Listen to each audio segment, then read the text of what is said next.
ordinances and or resolutions for the sale of a portion of Avon Hall.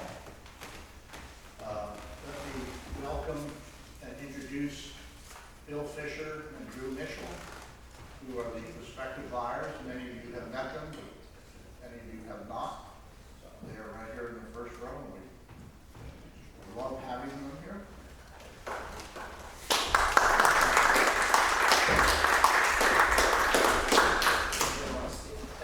I think we all want to give a warm, loud welcome to town, but we probably will just give a couple of details for that. Important ones. And then we will have some old business with regard to reviewing plat and some property-related issues. We'll then have a brief public discussion of the status of sort of legal back and forth regarding Mr. Connor. And then we'll have a public forum, and then we anticipate having a closed session. Let me congratulate Patrick and his people who did all the work for a terrific start Sunday with the farmers market.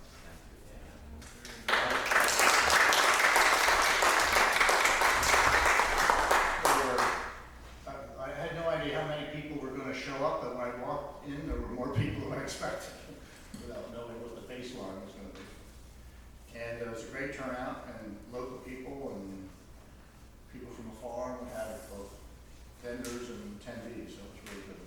Thank you. Patrick, somewhat related, or actually separate, would you be interested in sharing with folks sort of the status of the Stump Street is in terms of landscaping that you have in mind? It's getting pretty close. I know a lot of people are extremely interested. Well, as some of you know, we've been held up by first clear title with Mr. Koenig's objections and suits and appeals and more suits and more appeals. But it appears that we are at a point where there's no contest at this stage.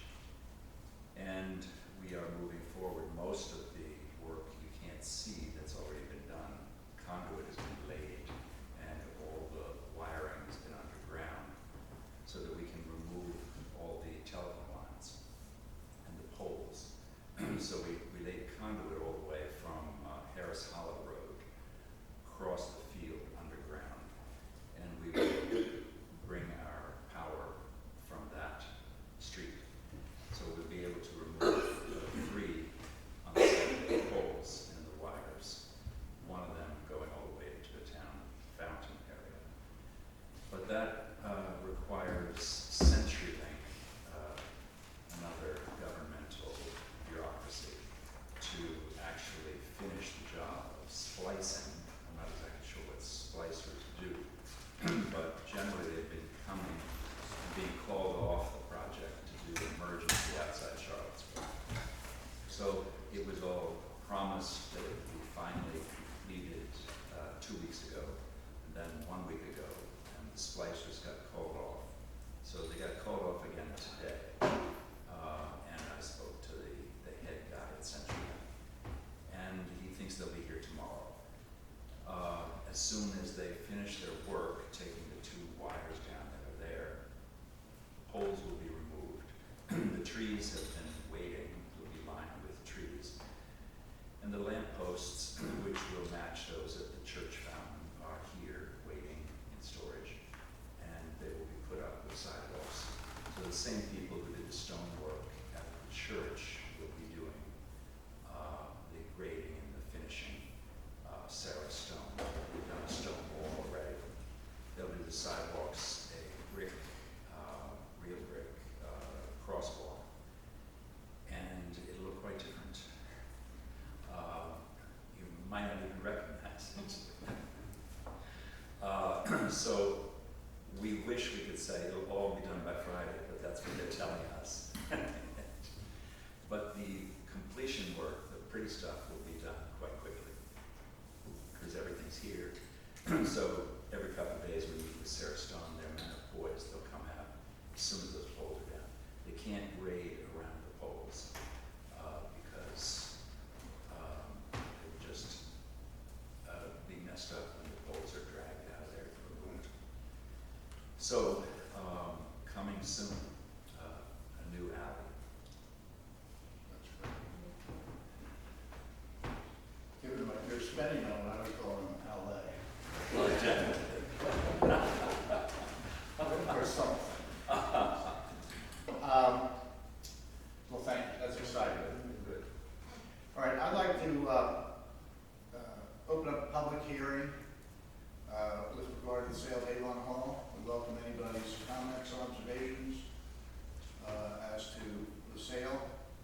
Most of the people, if not all, in this room have been exposed to this process for a long time, and lots of meetings, and won't review it all. Anyone have any observations?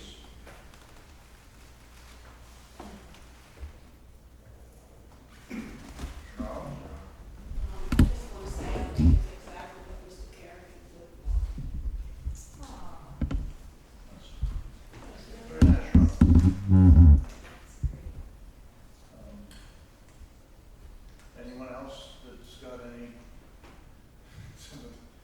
must have some observation they want to offer?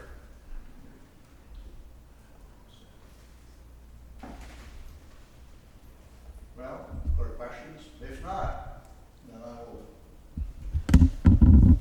close the public hearing. Done. That aspect.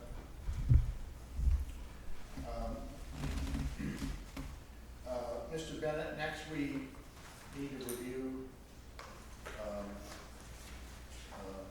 accept and approve the plat and related. The planning commission is here, and the chairman of the planning commission is going to reconvene the planning commission so they can make the certification to the town council, the final plat's complete and official. So I'd like to convene a special meeting of the planning commission. The commissioners would please come up here.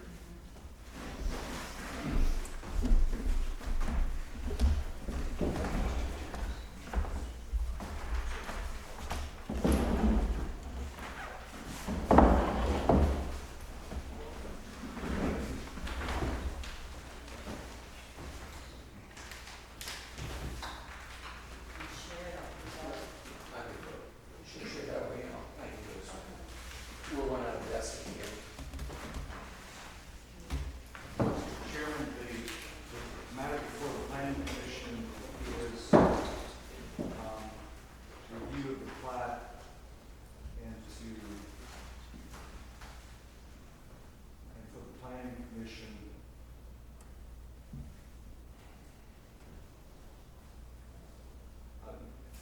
commission to accept, is the word, accept the final plat as complete and officially submitted for approval by the town council. All the members in attendance of the planning commission have reviewed the final plat. Don McCarthy, before his term as zoning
attachment of that draft of the proposed ordinance that is available for everyone, unless or the council has,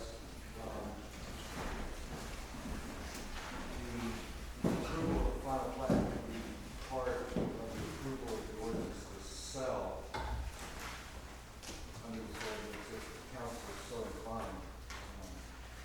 On a roll call vote.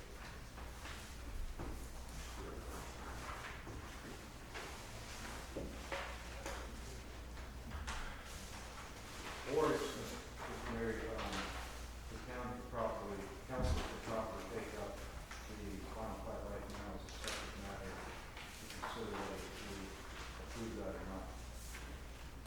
I would move that we receive the recommendation of the planning commission to accept the plat as sent to us from the planning commission, I second.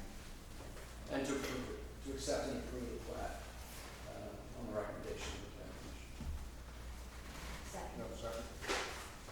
Roll call vote. Yes. Yes. Yes. Yes. Yes. Yes. Yes.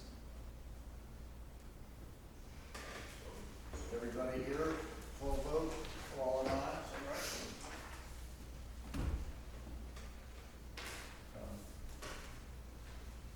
So the remaining matter would be the consideration of whether or not to sell lots 1 and 2, portion of the Avon Hall property, for some $750,000 in accordance with provisions of the contract. There is a typo, and what everybody has, it says the contract says March, it's actually May.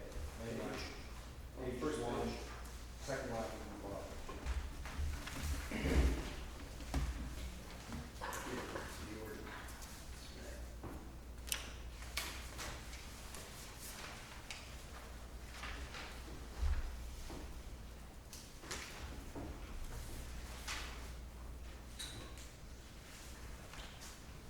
Mr. Mayor, question for council. Rachel? Mr. Bennett, does approval of the ordinance constitute the sale of the property? The way this works? Yes, this ordinance drafted, the statute says it can be by resolution or ordinance, ordinance being of higher dignity, like a resolution of this is a major action for the town. I drafted it as an ordinance. So the proper motion before the council would be to adopt the ordinances in front of us, as prepared by council. As to the date, and to add the phrase, the planning commission has reviewed the final plat, accepted as complete. Is that an additional whereas? Yes. Do you want to get that to have that would be in proper form? So, the last whereas before now, therefore, whereas the planning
It feels a little like graduation. I wish we had hats to throw in the air. Welcome to the town of Washington and the county of Broward. I second what Sharon said. I think this is Mr. Carrigan had wanted, but equally, if not more importantly, it's been a long and lengthy process. Lots of meetings, lots of people, lots of input, lots of ideas, lots of constructive effort on the part of people, who all work in very positive ways, good debates, and I think this is an outcome that fits very nicely with what came out of those meetings. And I must say I'm delighted. I want to thank, can't thank everybody, but I do want to thank Gary Angel, Mary Ann, the head of this committee, all kinds of people working on it. I even want to thank all the lawyers who were involved, express my appreciation, and real estate agents, and surveyors, and anyone else I will not forget any. Mr. Mayor, we really should acknowledge our partners in the planning committee, Fred and Judy. Fred and Judy. Hours and hours of time spent. So it's been it's been such a long process. It's almost hard to believe that it's actually this is it. It'll really be it when the check clears and it goes into the bank, but we rest assured that that's going to happen. Congratulations.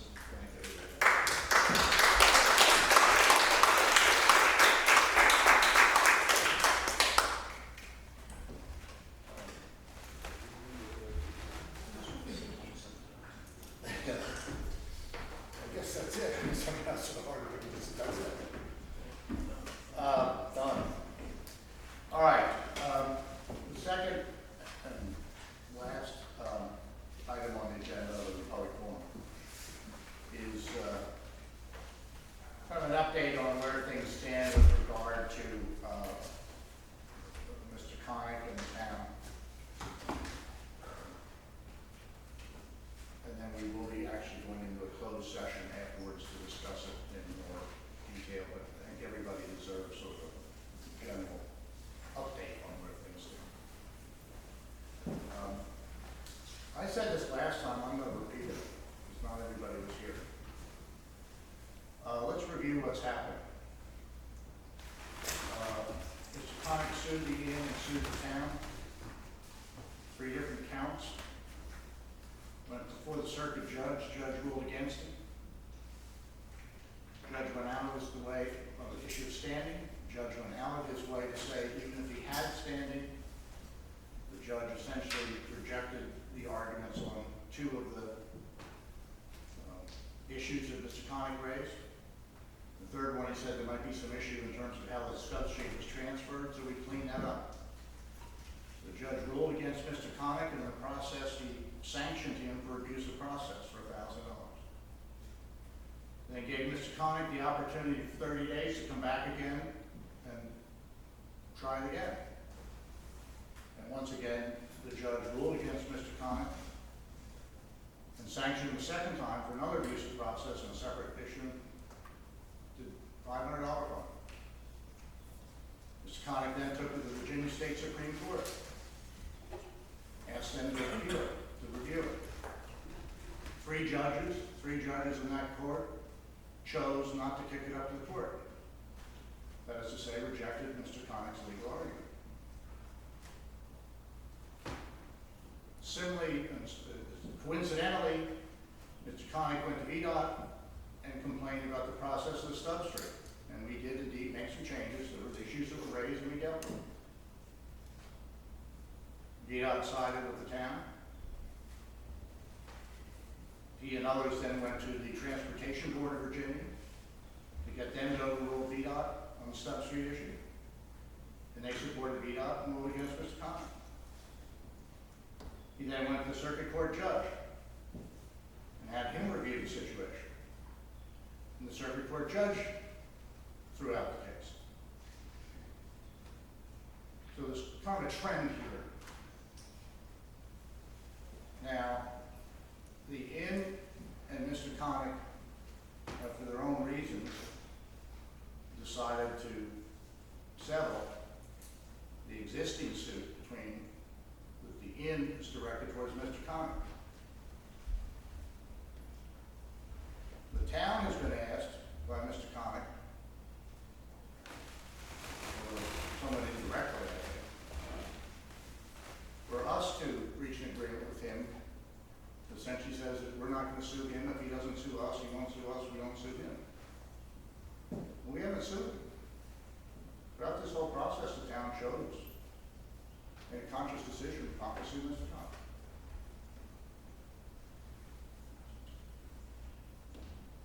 But it's sort of unclear exactly what it is that what he's looking for.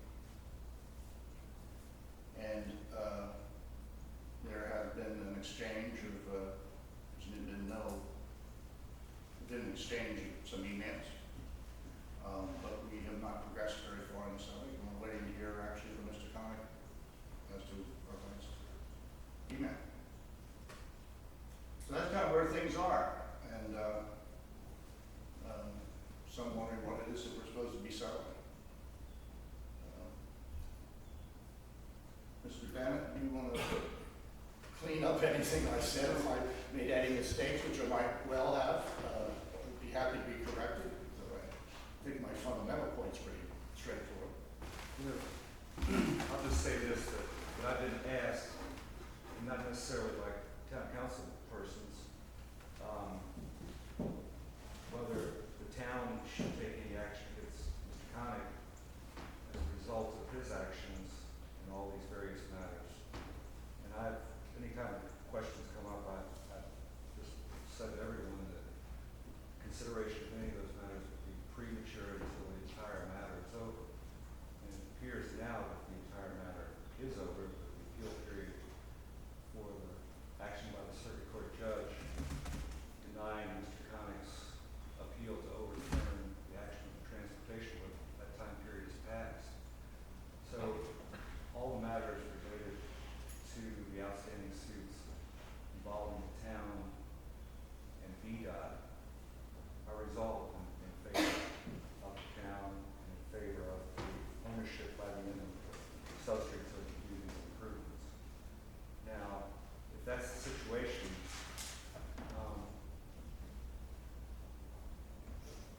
what kind of bargain is it for the town, Mr.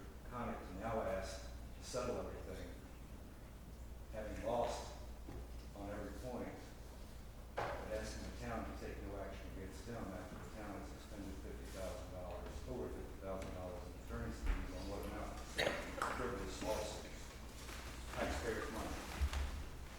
And the council may well, as an act of graciousness, consider that. But my observation would be that the timing is rather curious. If there were going to be a settlement along these lines, it should have been made at the very beginning, not now. After the town's expended all these funds and it's lost on every point. Any of my colleagues want to add anything? We will keep repeating, we are going to go into closed session where the council will discuss this. You know, Well, I think I'd like to have as open as we possibly can. it seems as though one of the purposes that he would want to settle would be to avoid any lawsuit from us, just because we haven't sued him so far. Maybe he knew we weren't finished racking up legal fees and any damages. So perhaps the idea of agreement that he's requested, right? This is, He initiated discussions, yes. so,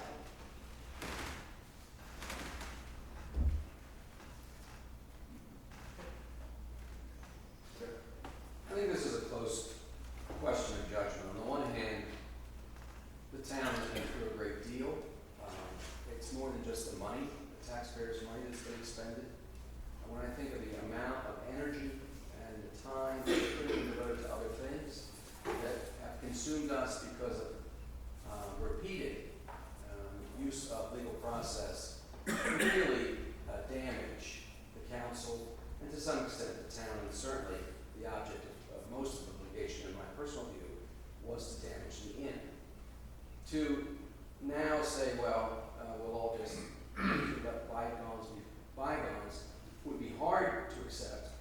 And I worry that it might set a bad precedent that the town can accept. I won't go as far as calling frivolous or malicious, but losing lawsuits that tie up the town, tie up our limited resources and cost us a lot of money. I would certainly not want us to do anything that might encourage that behavior in the future. That's the one side. On the other side, there's something to be said for peace. And we have not had peace in this town for over 2 years, maybe longer. I'm looking at another member of council who probably would say that's a brief history. But certainly for the past couple of years, the degree of animosity, contentiousness, bitterness, divisiveness, and I don't have to go on because we live here, whether it's walking down the street or picking up the newspaper or, God forbid, going online and looking at some posts. It's been an issue. And if there would be a way for the town to be fairly certain that we could go forward with a spirit of greater cooperation and less dissension and no additional harassing lawsuits, at least from one member of the community, there might be something to be said for that. So, in my mind, it's a close question. What's in the best interest of the town? And that might mean that individually we have to put aside some of our own feelings about how you would want to proceed in this moment and decide what is truly in the best interest of the town. That is not entirely clear to me at this moment, so that's why I'm looking forward to a session where you all can weigh in too, and we'll have to chew on this a little bit. But I do think for the public, at least as far as I see it, those are sort of the two issues in front of us. What is peace worth? And how certain are we actually that if we brought suit for damages, we could recover damages? That would be the other technical issue. It would certainly prolong, perhaps for months, this whole back and forth that we've been through for now, for, as I say, for over 2 years. So with trees coming and post lights and brick walkways, maybe it would be just best to turn that corner and move forward. That's just one person's opinion. I said that was very eloquently expressed. And I commend you, Mr. Mayor, on total recall of every volley. That was also impressive, without notes. It's not that it hasn't crossed my mind many times at 3 in the morning.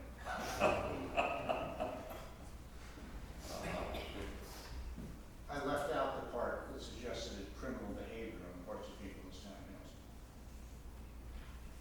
I'm sorry, I missed that. I said I left out Yeah. the suggestions by some in public forums that there was criminal behavior by some people on this council. I purposely left it out, but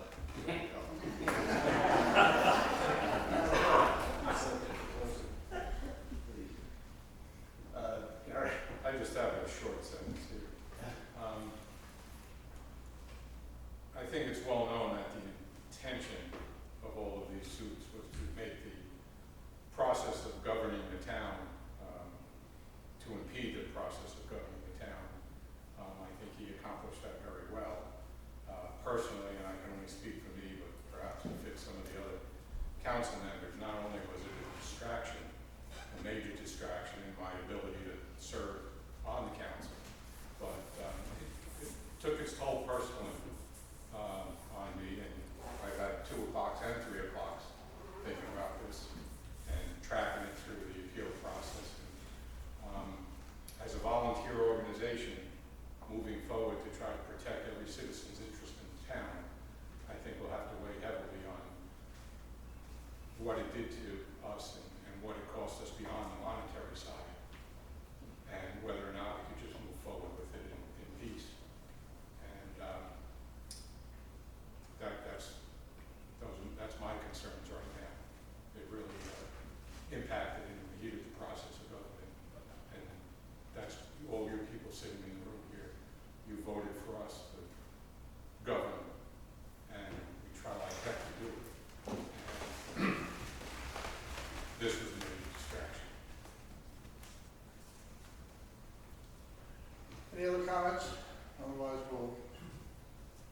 move on to public forum on any other subject?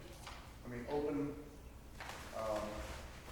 public forum, discussion, anything that anyone might have on their mind?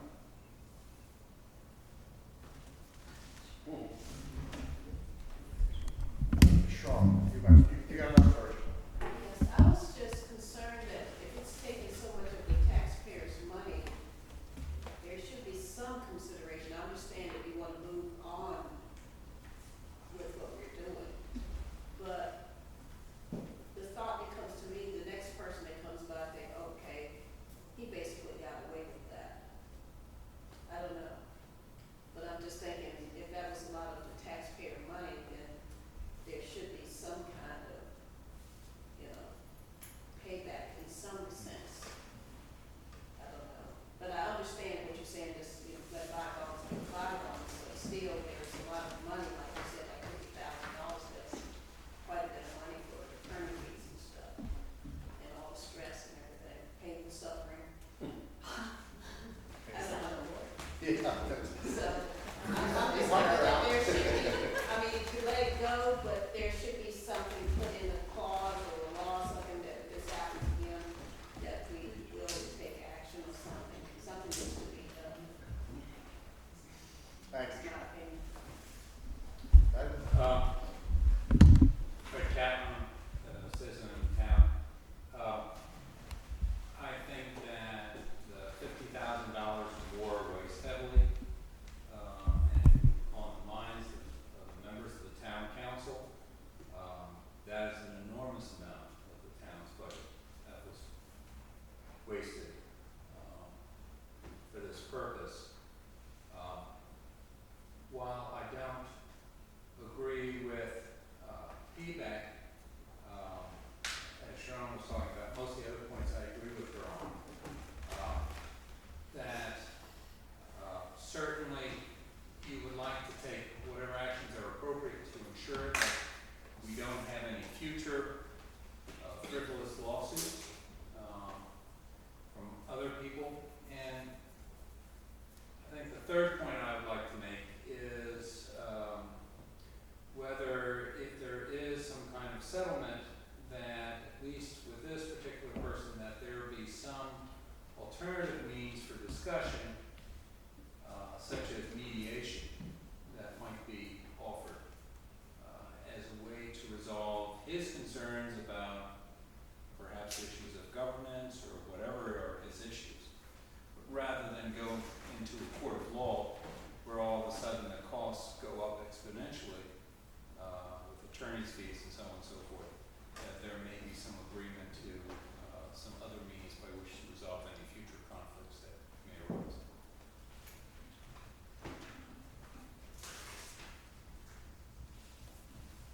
Any other observations on this subject, Brenda or Judy?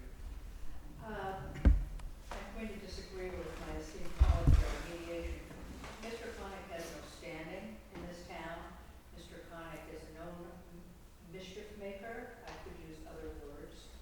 I'm curious as to whether he's ever paid the sanctions that were set on him. I know that he filed this action to ask for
otherwise this is gonna go on and on and on, and it will never die.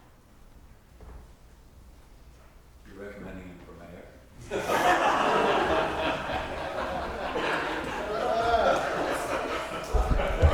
Well, that would be delightful.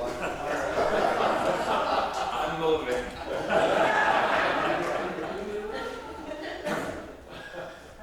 Mr. Connick would have to move first. I think residency is still a requirement. That's accurate, yes. I'd like to make Bigger post office. a response, and perhaps a bit repetitive. Throughout all this process, nothing has frankly upset me more than the occasional suggestion or statement by any number of people that this town has been divided, or that this town is unhappy with what we have been doing. We welcome comments from people outside the town. We're the county seat. We love Rappahannock. We're part of Rappahannock. Everybody in this county has a right to express their opinion. But it is a fact that the people, including Mr. Connick, who have continually suggested nefarious activity and other such things, have not lived in this town.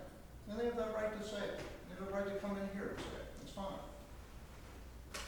But what has encouraged me, at any rate, is that the people who live in this town, by and large, have shown up to the meetings, most of the meetings, been largely, if not completely, supportive. We started 2 years ago with an idea to improve the center of the town, which everybody liked, until about a year and a half later when a lawyer came along and didn't like it. And it's cost a lot of money, a lot of angst. But at the end of the day, he did not win. He won only in the sense he cost us money, but he swore he was going to break this town. He swore that he was going to disrupt the way we govern. He lost on that. He swore that we were going to lose in court. He lost. At some point, one just draws their own conclusions of where things are. And whether we should sue them or not sue them, I think the only thing I'd point out is we haven't sued them today. We could have sued them umpteen times and chose not to go down that road. And whether we cut off that option now to make him happy or we don't, we'll see. But anyway, so much for that. He's still kind of acting like he won, you know, he's offering us a settlement agreement that we don't really have anything to settle with. If settle suggested we've done something wrong, we gotta settle that. That's like kind of. Well, there's an agreement that says you won't sue me now, so. Mr. Zischler.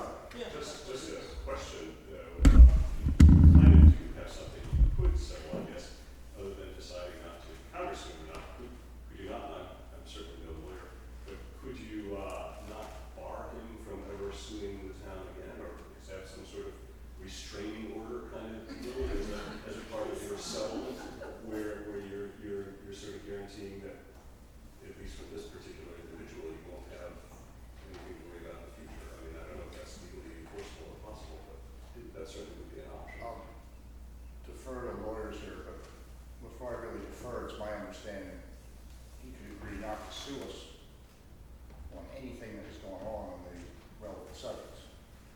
You're not going to get somebody who will stand up in court where he says, I'll never sue you on any subject for the rest of my life. Is that roughly right?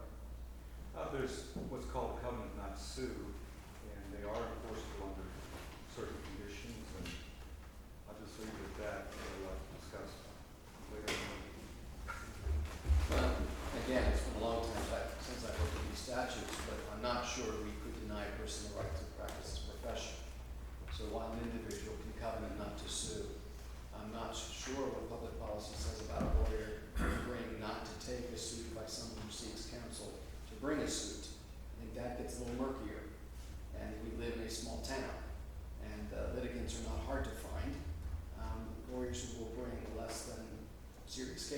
harder to find. And so I think this gets complicated. But the idea that council would want to pursue some way of saying, if peace is what we're getting out of this, I would have to be absolutely certain that that peace is secure. And how you do that legally is what we have counsel for. And then when we ready to move on. Any other subjects, public forum? Subject to good weather or something? Something totally unrelated, but do you have an extra microphone? Do you own an extra microphone? Yeah.